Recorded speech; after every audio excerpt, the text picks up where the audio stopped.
Friends, இந்த TNPSC படிக்கிறவங்க எல்லாம் இந்த நியூஸ் பார்த்தோன்னா ரொம்ப பயந்துருந்துருப்பீங்க. எதுவும் பயப்பட தேவையில்லைங்க. அதாவது ஸ்கூல் புக் வந்து சிலபஸ் சேஞ்ச் பண்ண போகிறாங்க அப்படின்னு சொன்னோன்னா நமக்குலாம் ஒரு பயம் வந்திருக்கும். ஏன்னா ஆல்ரெடி நமக்கு வந்து ஏஜ் ரொம்ப ஜாஸ்தி ஆகிடுச்சு. ஏற்கனவே வந்து ஓல்டு புக்குன்னு படிச்சிருக்கோம், நியூ புக்கு படிச்சிருக்கோம், அப்புறம் சிறப்பு தமிழ் படிச்சிருக்கோம். இப்போ திருப்பி வந்து சிலபஸ் சேஞ்ச் பண்ணாங்கன்னா திருப்பி எல்லாத்தையும் படிக்கணுமே அப்படின்னு சொல்லி நம்ம பயந்துட்டுருப்போம். அதனால் நீங்கள் வந்து நம்ம பயப்படவே தேவையில்லை. ஏன்னு கேட்டோம்னா இந்த சிலபஸ் சேஞ்ச் ஆகிறது எப்போ சேஞ்ச் ஆகுது, 2027 28 தான் சேஞ்ச் பண்ண போகிறோம் அப்படின்னு சொல்லி அவங்க கொடுத்துட்டாங்க.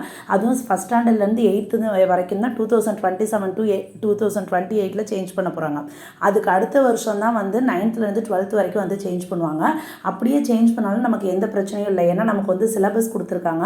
நமக்கு தமிழில் வந்து இலக்கணங்கள் வந்து நமக்கு அவுட் சோர்ஸ்லேருந்து தான் கேட்க போகிறாங்க. நமக்கு வந்து சோஷியல் அந்த ஜிஎஸ் பார்ட் வந்து எல்லாமே வந்து எப்படின்னா இப்போ நம்ம அவுட் சோர்ஸ் வெளியில் தேடிட்டு இருக்கிறோம்ல, அதை எல்லாமே இப்போ என்ன பண்ணிடுவாங்க, ஸ்கூல் புக்லேயே கொண்டு வந்துடுவாங்க. நம்ம அதிலே படிச்சுக்கலாம். ரொம்ப ஈஸி தான் இது. ஓகேங்களா? அதனால் இதை நெகட்டிவ் தாட்டோட பார்க்காம பாசிட்டிவ் தாட்டோட பார்த்துட்டு, அது இல்லாமல் நம்ம ஏன் அந்த 2 வருஷம் வரைக்கும் போகணும், ஸ்கூல் புக் சேஞ்ச் பண்ணுறாங்க சேஞ்ச் பண்ணல, அதை பற்றி எந்த கவலையும் கிடையாது. நமக்கு வந்து இப்போ இந்த 2026 வர்ற எக்ஸாமில் நம்ம கண்டிப்பாக பாஸ் பண்ணி உள்ளே போகணும் அப்படிங்கிறத நினச்சி பாசிட்டிவாக இருக்கலாம்.